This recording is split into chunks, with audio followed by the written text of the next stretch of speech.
أشهد أن لا إله إلا الله وحده لا شريك له الملك الحق المبين وأشهد أن سيدنا محمدا عبده ورسوله الصادق وعد الأمين اللهم صل وسلم وبارك على سيدنا وحبيبنا وشفيعنا ومولانا محمد.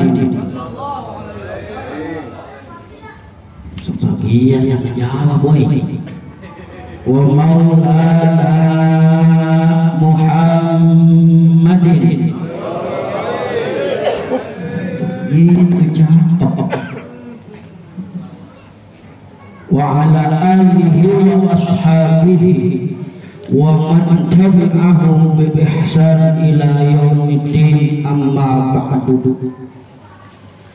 Faqad qala Allah ta'ala fi muhkam tanzil wa huwa asdaqul qailin.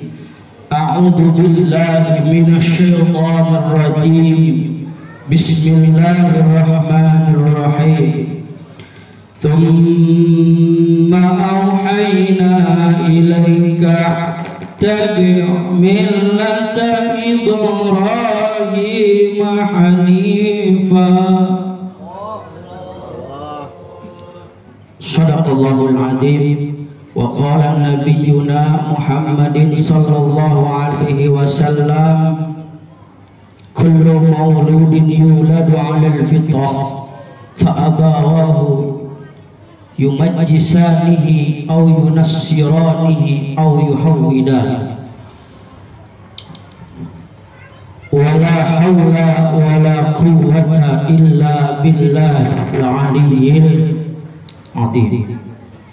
Hadirin jamaah walimatul khitan yang saya hormati, wabil khusus para ustadz, para kiai yang tidak dapat saya sebutkan namanya satu persatu, namun insya Allah alladzi lam yuzkar ismuhu ta'ziman wa takriman bi'ulumihi. Mudah-mudahan para ustadz kiai kita Allah panjangkan umurnya. Wabil khusus sahibul hajat akhina al-firam Ustadz Iwan Gunawan, kita doakan malam ini mudah-mudahan beliau Allah panjangkan umurnya, Allah berikan kesehatan, Allah tambah rezekinya, Allah tambah ilmunya, Allah tambah manfaatnya, Allah tambah istrinya. Setuju?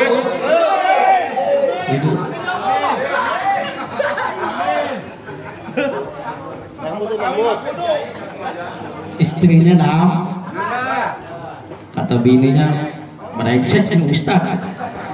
Kembali doa nu terakhir ulah waka dijabah. Nu penting mudah-mudahan Ustaz Iwan bisa maslahat hidupnya untuk umat.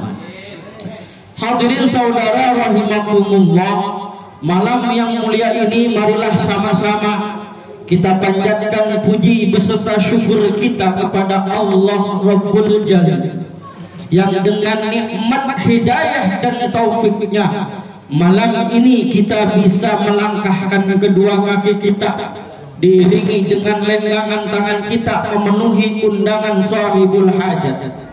Mudah-mudahan datang hadirnya kita di tempat yang mulia ini kelak di yaumil qiyamah menjadikan perbendaharaan kita di hadapan Allah Rabbul Jalil. Shalawat teriring salam selalu tercurahkan kepada junjungan Nabi besar kita Muhammad sallallahu alaihi wasallam. Mudah-mudahan kita selaku umatnya sing di aku kerau di pangku yang akhirnya nanti di surga bersatu. Amin ya rabbal. Pengen masuk surga Pak? Saya tanya yang hadir di sini pengen masuk surga? Pengen apa kagak masuk surga? Kalau pengen masuk surga, pergi duluan. Pergi duluan. Karena kuburan itu adalah raudhah min riyadil jannah, taman dari taman-tamannya surga. Kalau bapak yang sering ngaji di mari, yang sering ngumpul, yang sering rutinan mingguan, saya tanya mau masuk surga apa kagak, pasti jawabannya mau. Nggak ada yang nggak mau masuk surga. Jangankan bapak, jablay kemarin saya tanya mau masuk surga, mau Pak Ustaz? Dijablay mau masuk surga. Ya tahu. Sekarang kan bahasanya goceng. Gopar, goceng ngampar bahasanya. Nah, sekarang ini udah fenomenanya udah luar biasa. Ustaz gratis. Ibu bapak hadirin rahimakumullah, malam ini kita kumpul atas undangan sahibul bait dalam rangka walimatul khitan. Ini kalau bicara khitan, kalau di kampung saya bahasanya nyunatin, sama ilokan, sama nyunatin. Dalam fikih khitan itu adalah qat'ul hasyafah, motong sebagian ujung trompet kita, dibuang doang dikit. Dalam kitab-kitab fikih bahwa sejarah khitan itu ada dua pendapat. Pertama, ada yang berpendapat bahwa khitan ini sejak zaman Nabiullah Abina Adam alaihi salatu wassalam. Nabi siapa Pak? Nabi Adam. Kenal sama Nabi Adam? Ya, di mana kenalannya? Saya ceramah baru di sini doang kenal sama Nabi Adam. Soalnya mah gak adanya kenal sama Nabi Adam. Kenal di mana Pak? Pasar Timbul. Itu mah bukan Nabi Adam, Adam tukang air. La ilaha illallah. Nabiullah Adam alaihi salatu wassalam sejarah khitan. Tuh. Kalau Ustadz Kiai, kalau dalam mingguan itu kita sudah sama-sama paham. Nabiullah Adam itu adalah orang yang pertama kali menempati surga Jannatun Naim. Kenikmatan yang luar biasa sudah dicicipi oleh Nabi Adam. Kata Allah, Adam kamu mau apa tinggal sebut aja. Tapi dikasih satu syarat, apa katanya? Jangan dekat-dekat pohon. Oh, di orang sini udah pada pinter semua. Orang kalau ngaji mingguan kata Ustadz Iwan penuh. Betul. Perkara penuhnya sama lekar doang apa sama orangnya wallahu alam, saya nggak pernah lihat. Tapi mudah-mudahan penuh. Jangan ngedeketin pohon. Wala taqrabah hadhihi syajarah. Jangan deket. Makannya aja nggak boleh, apalagi deket. Datang iblis. Kita kan musuh kita yang kagak nyata itu kan iblis. Kalau nyata mending kayak model tahun lalu kita punya musuh namanya corona, 2 tahun kita dibuat sama neng corona. Puter sini puter sana, makan susah, ada bansos kenyang makan. Mah enaknya digantung di Monas yang begitu modelnya. Ngomong doang, kalau misalnya ini ada yang korupsi bansos, kata presiden, gua mau gantung di Monas. Lah begitu kejadian apa katanya? Sekarang nggak tahu kemana orangnya, bebas. Yang begitu Indonesia mah bikin kita gedeg banget. Jawa Barat, Jawa Timur, yang melarat mungkin melarat, yang makmur mungkin makmur. La ilaha illallah. 900 miliar. Neon-neon tai kuda di kadutan.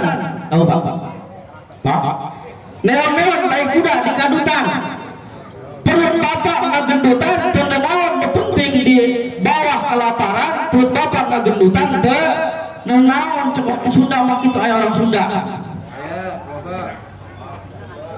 Coba itu di Indonesia corona kita diputer-puter, tapi Nabi Adam cuma satu syaratnya, nggak boleh makan buah huli. Iblis datang menggoda kita, akhirnya iblis datang menggoda Nabi Adam. Kamu mau kekal di surga, ya kan? Iblis kan itu memberikan fata morgana, memberikan gambaran, padahal apa yang diberikan gambaran oleh iblis itu bohong-bohongan. Kalau kata anak sekarang, bohong-bohongan. Kalau mau kekal makan ini buah, Nabi Adam tidak kena, lari kepada istrinya. Maka kalau istri itu udah gampangan dikit kalau dirayu, kata iblis. Hawa mau kekal di surga makan ini buah. Singkat cerita, Siti Hawa makan buah khuldi. Begitu dimakan, karena perempuan itu lehernya licin, sering ngomongin lakinya. Begitu dia masuk itu buah khuldi, kagak nyampe ke perut, cuma nyampe di dada. Udah kenceng banget ngomong dadanya. Makanya sekarang ibu-ibu di dada untung itu kebelah dua. Coba kalau nggak kebelah dua, udah kayak tumor satu. Kalau bapak-bapak makan buah khuldi ada gede di tenggorokan. Makanya kalau coba dipegang itu buah khuldi dulu zaman Nabi Adam.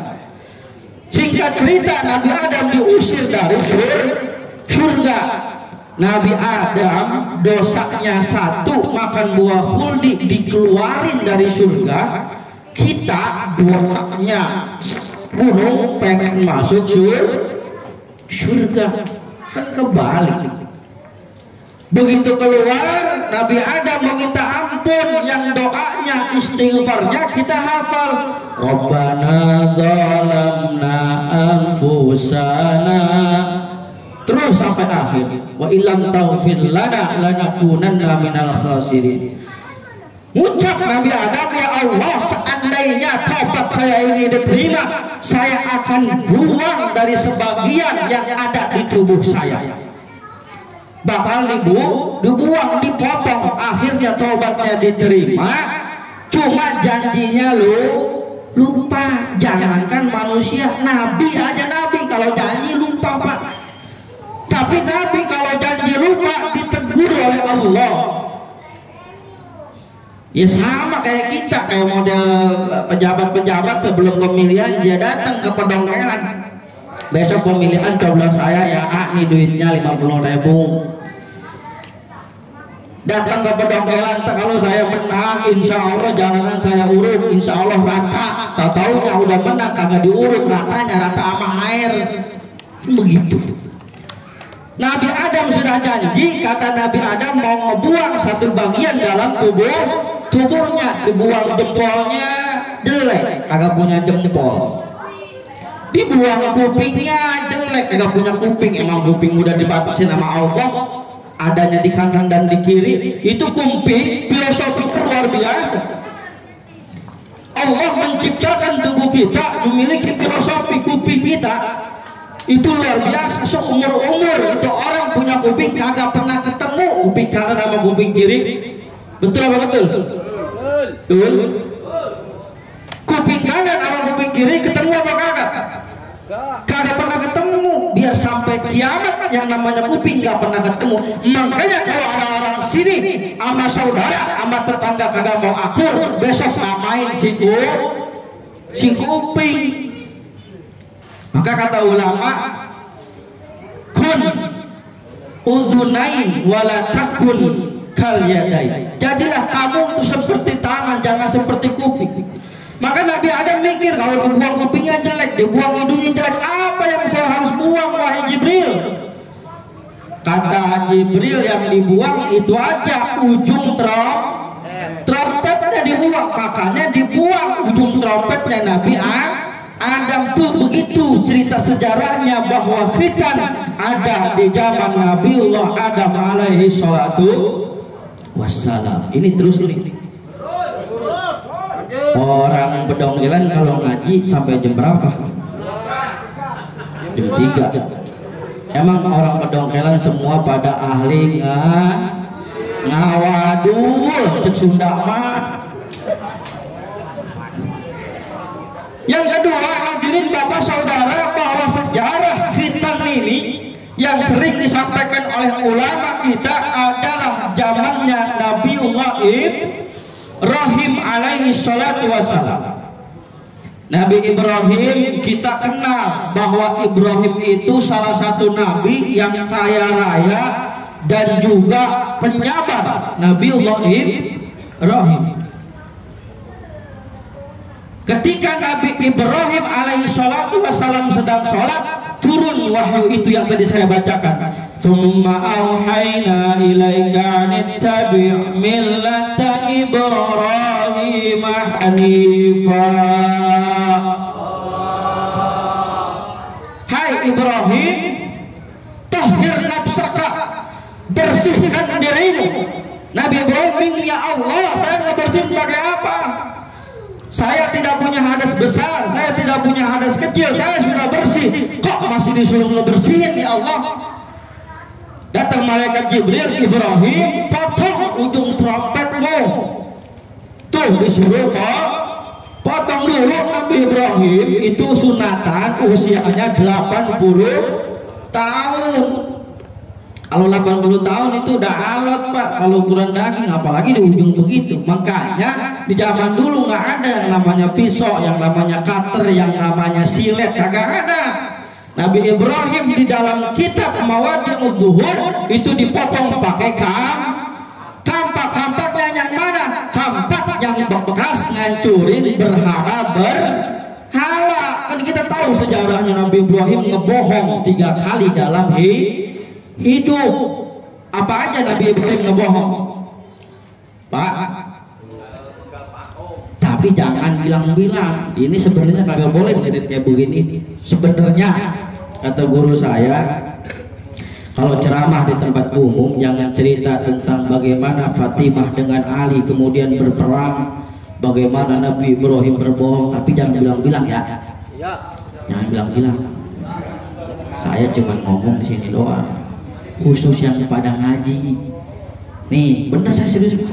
Jangan bilang-bilang, khusus yang pada ngaji, biar tambah keimanan dan ketakwaannya. Kalau bapak bilang-bilang sama bini bapak, ntar yang repot salah nyalain ustadz lagi aja disalahin. Nabiullah Ibrahim bohong 3 kali dalam hidupnya. Pertama apa? Ngancurin patung Ibrahim. Afa'alta hada ya Ibrahim, ini kerjaan ente ngancurin patung? Bukan. Ini yang gede. Yang gede yang ngancurin kapaknya ada di leher dia. Itu pertama. Yang kedua, ketika datang bersama istrinya Siti Sarah, dulu nggak boleh membawa seorang istri. Ditanya, Ibrahim ini siapa? Ini keponakan saya. Padahal istri bohong. Nabi Ibrahim bohong 3 kali dalam hidup. Taubatnya, nangisnya luar biasa. Kita sehari semalam bohong 17 kali masih nyengir aja, nyengir orang sono. Orang kampung saya, orang Pedongkelan, insya Allah emang dari sini mulanya. Itu Nabi Ibrahim. Maka kampak yang tadi ngancurin berhala dipotong buat ngotong ujung trompetnya Nabi Ibrahim. Ibu bapak hadirin rahimakumullah, itu khitan dalam konteks sejarah. Apa hikmah dari khitan itu? Bahwa khitan ini adalah kewajiban dari orang tua. Kita semua ini pasti adalah anak, dan setiap kita adalah orang tua. Orang tua punya kewajiban terhadap anaknya. Pertama, kewajiban orang tua, ahsin ismahu, kasih nama yang bagus anak. Kasih namanya bagus. Orang zaman dulu di kampung saya bikin nama asal jadi aja. Ada namanya Buang, tetangga saya. Yang belakang tetangga saya namanya Pungut. Lah, dia Buang ini Pungut. Oke, zaman dulu kan begitu. Ada yang namanya Pengki. Ahsin ismau, kasih nama dalam rangka walimatul khitan dan furqan. Anak dari Ustadz Iwan Gunawan yang tadi katanya bandel banget. Kalau bandel itu mah nggak apa-apa. Insya Allah kalau anak bandel itu pinter, ada kelebihan. Amin. Ya benar Pak. Ada bandel, ada nakal. Kalau anak bapak dibilang bandel, jangan marah. Kenapa? Bandel wajar. Tapi kalau anak bapak nakal, marah. Kalau bandel itu masih kebiasaan anak kecil, tapi kalau nakal bahasanya itu sudah sering mengambil, maling, nakal namanya. Anaknya maling berarti nakal, anaknya main narkoba nakal. Tapi kalau bandel beda konotasi bandel dengan nakal. Karena anak kecil itu adalah hubbut taklid. Dia demen apa yang dia lihat, dia tiru. Dulu kan kalau misalkan kita masih kecil kan kita nonton sebuah apa, nonton yang di TV tuh yang ada sayapnya apa namanya, Batman. Anak kecil dia lihat Batman, dia jadi Batman. Anak kecil dia jadi lihat baja hitam, jadi baja hitam. Karena hubbut taklid, anak kecil itu demen niru. Maka kewajiban orang tua ahsan ismahu, kasih nama yang bagus.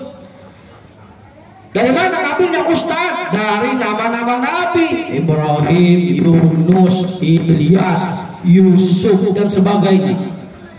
Dari mana? Al-Quranul Karim. Anak saya juga namanya dari Al-Quran. Siapa namanya? Mohon maaf, Tony. Dari mana ngambilnya? A'udzubillahi minasyaitonir rajim. Mohon maaf ya, ada namanya Tony. Namanya Mbak. Yang kedua, kewajiban dari orang tua. Kalau dalam surga, anak kecil itu bahasanya budak. Budak itu anak kecil dalam surga. Saya sebenarnya ceramahnya di daerah Jawa Barat, Bandung, Sukabumi dan sebagainya, jarang di Jakarta, Pak. Cuman di kali besar baru kemarin. Kalau di Sunda, anak kecil itu namanya budak. Budak itu singkatan, B-nya biayaan, U-na urus kenen, A-na ajar kenen, D-nya didik kenen, terus K-nya kawin kenen, B-nya biayaan. Yang namanya anak itu perlu dibiayai. Buat lahir itu anak udah nyari biaya. Buat lahirannya, beres lahir, kasih nama, manggil Ustadz, ketua BKM, baca rawi, dikasih nama, itu kan pakai modal, biaya namanya. Tapi itu kewajiban orang tua kepada anak. Setelah gede anak itu, maka kaknya kawin kenen. Udah disunat sama Ustadz Iwan, udah gedenya dikit minta kawin.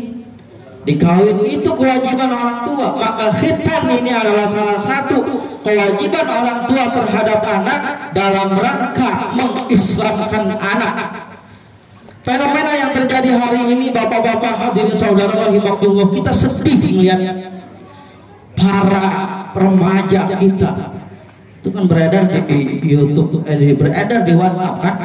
Ketika ditanya siapa YouTuber terkenal, jawabannya Atta Halilintar. Yang satu siapa YouTuber terkenal? Ferdi Sambo. Yang ditanya YouTuber terkenal dia hafal, tapi begitu disuruh baca doa niat sholat maghrib, acak-acakan. Ini fenomena yang terjadi hari ini. Kita selaku orang tua harus merasa sedih ketika anak-anak kita buta terhadap ilmu agama, anak-anak kita buta terhadap ilmu Al-Quran, anak-anak kita buta terhadap akhlak terhadap orang tua. Ini fenomena yang terjadi. Mudah-mudahan itu hanya sebatas gambaran di belah sono. Kalau di Pedongkelan, insya Allah beres maghrib anak kecil pada ngaji, betul ya? Alhamdulillah pada ngaji. Tapi saya nitip sama orang tua, kadang-kadang kan yang namanya ustadz, mohon maaf, emang dari situ penghasilannya, bukan saya lain, itu ustadz luar biasa. Kadang-kadang orang tuanya juga agak adil. Jadi bukan hanya anak durhaka kepada orang tua, tapi ada orang tua yang durhaka kepada anak. Didengerin nih, bukan hanya anak durhaka kepada orang tua, tapi orang tua durhaka kepada anak. Kalau anak durhaka kepada orang tua itu sudah jelas ayatnya. Wa qada rabbuka alla ta'budu illa iyyah mukhlishina lahuddin. Bahwa ketika anak durhaka sama orang tua itu ada dalam Quran, tapi bukan hanya itu, orang tua durhaka sama anak. Kenapa? Orang tua kadang tidak adil. Anak mau berenang dianterin ke kolam berenang. Anak mau les bahasa Inggris dianterin ke tempat les. Anak mau les bahasa Jepang dianterin. Anak mau les matematika dianterin. Tapi kenapa giliran anak mau sekolah di dunia, orang tuanya masa bodoh? Adanya begitu di sini? Kalau ada, belah mana rumahnya? Di sini insya Allah nggak ada. Di kampung saya di Sono, begitu diumumin sama guru pengajinya, tolong neng kasih tahu emaknya besok malam Senin yang gede bayaran listrik 10.000, yang kecil 5.000. Ustaznya udah nungguin aja, malam Senin dia turun hujan. Kasian banget itu Ustaz. Padahal itu kewajiban bapak selaku orang tua mendidik dan mengajarkan ilmu agama. Lihat di dalam kitab-kitab fikih, itu kewajiban orang tua mendidik.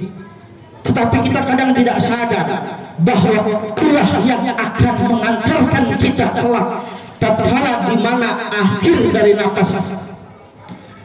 Kewajiban kita mengajarkan, bukan kewajiban ustaz. Cuma karena kita tidak bisa ngaji, maka kita titipin di ustaz. Yang namanya nitip, maka kita kudu tahu diri. Bapak sibuk nyari duit, ustaz sibuk nyari, ustaz sibuk mengajar anak kita. Maka kalau bapak sibuk nyari duit, ustaz sibuk mengajar anak kita, kita mesti tahu diri. Bagi-bagi dong tuh duit. Jangan pelit sama ustaz. Bagi di kampung Rono di Subang ada ustaz berhenti jadi ustaz. Ini bener, sedih kata bininya. Bang, emang ngapain kita hidup begini amat ya? Tetangga maromannya hidupnya enak amat. Ini kalau kita kayak begini mulu bapak, kapan kita majunya? Kata bininya. Emang bininya brengsek juga, harusnya ngedukung jadi ustaz. Ini bener saya cerita. Akhirnya tuh laki mikir, udahlah kalau begini mulu maneng kita banting setir aja, banting setir. Maka keluar kaidah Arab, syarrun la yadum khairun min khairin la yadum. Kejelekan yang berhenti itu lebih bagus ketimbang kebaikan yang berhenti. Jadi ustaz berhenti lebih bagus ketimbang preman berhenti jadi ustaz. Paham Pak? Ustaz berhenti jadi ustaz, preman berhenti jadi preman, jadi ustaz. Kenapa? Karena orang tua kagak hidup sama ustaz. Padahal itu ustaz ngajarnya alif-alifan, alif fatahah, alif kasrohi, alif dhamma, a i u. Saya dulu, ini cerita dikit, saya dulu sebelum jadi dosen di Tangerang, itu saya ngaji guru alif-alifan. Tapi sampai sekarang juga saya ngaji alif-alifan, jadi guru alif-alifan. Kan ada singkatannya. Alif fatahah amplopi, alif kasrohi isi, alif kasroh usahain, ba fatahah banyakin, ba kasrobi bunyisin. Ustaz Iwan jangan lupa bencana. Alif alifan. Bapak hadirin rahimakumullah, itu padahal anak itu adalah penyambung sejarah, pelanjut cerita estafet kehidupan kita. Maka anak itu adalah niat terbesar yang Allah berikan dan Allah titipkan, harus kita didik benar-benar. Kalau kita nanti di akhir hayat kita anak kagak bisa ngaji, apa ilok? Biar kata tuh anak suaranya cakep banget jadi biduan dangdut, masuk KDI juara nomor 1, dapat hadiah mobil. Ketika kita mati, apa mungkin kita bilang, nek nyanyiin baba dangdut yang judulnya apa, Juragan Empang? Kan kagak. Sama Sambalado kan kagak begitu. Apa yang dipinta? Itu anak yang dulunya ngaji alif-alifan, dia bawa Al-Quran. Yang masih kecil kita anterin ke majlis ta'lim, ke majlis ilmu. Ketika kita sudah sakaratul maut, bila datang Israel mencabut nyawamu, fardu kifayah kan berlaku pada dirimu. Setelah kau dimandikan kain kafan yang dibautkan, setelah kau disolatkan ke pusaramu, kau diantarkan, kau ditinggalkan di dalam kubur yang gelap gulita.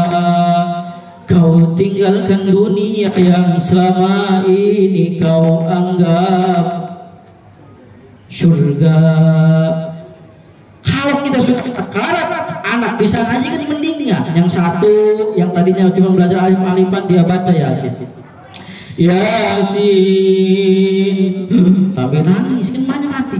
Wal Qur'anil Hakim, innaka laminal mursalin, sampai akhir. Tapi kalau kagak bisa ngaji, biar kata itu di Yasin udah ada terjemahan latennya, kagak jelas. Kan ada tuh Yasin. Wah, Yasin dia mah ya Yasin, emang sayur kata dia. Mana kagak bisa jadi mati kalau model begitu. Ibu bapak hadirin rahimakumullah, maka khitan itu adalah salah satu bentuk kasih sayang kita kepada anak yang kelak akan mendoakan kita menjadi penyambung sejarah estafet kehidupan. Ibu bapak hadirin rahimakumullah, udah lama juga kayaknya, segitu aja kali ya, gak banyak-banyak. Takut basi ono apa besek. Yang penting kita ngaji singkat, padat, melekat, pulang bawa ilmu manfaat serta bawa besek. Kurang lebihnya mohon dibuka pintu maaf yang seluas-luasnya. Hadanallahu wa iyyakum ajmain. Assalamualaikum warahmatullahi wabarakatuh.